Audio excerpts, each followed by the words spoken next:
मुंबई विद्यापीठाच्या सिनेटच्या 10 जागांसाठी आज निवडणूक पार पडतेय। सिनेट निवडणुकीसाठी मतदानाला सुरुवात देखील झालेली आहे। ठाकरेंची युवासेना आणि भाजप प्रणित अभाविपमध्ये थेट लढत होणार आहे। 10 जागांसाठी 28 उमेदवार रिंगणात असल्याने ही निवडणूक चुरशीची होत आहे। आदित्य ठाकरे, वरुण सरदेसाई, अमित ठाकरे हे देखील मतदानाचा हक्क बजावणार आहेत। सिनेट निवडणुकीसाठी खासदार संजय राऊत यांनी सकाळीच मतदान केलंय। निवडणुकीची तयारी करताय, काय वाटतंय कशा प्रकारची ही प्रक्रिया असेल?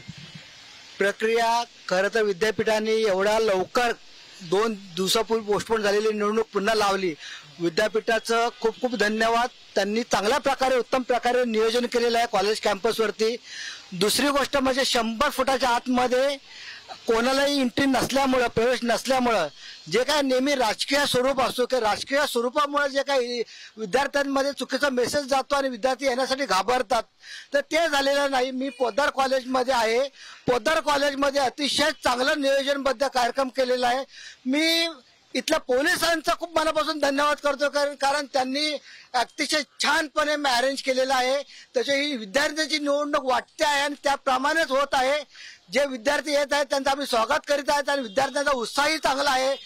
निवडणूक पोस्टपोन व्हायला नाही पाहिजे होती, रविवारी झाली असती तर अधिक चांगलं, कारण जे मतदार आहेत त्यांचे अनेकांचे फोन येतात की दादा मला वोटिंग सेंटरवरती येता येत नाही, पोचता येत नाही आहे।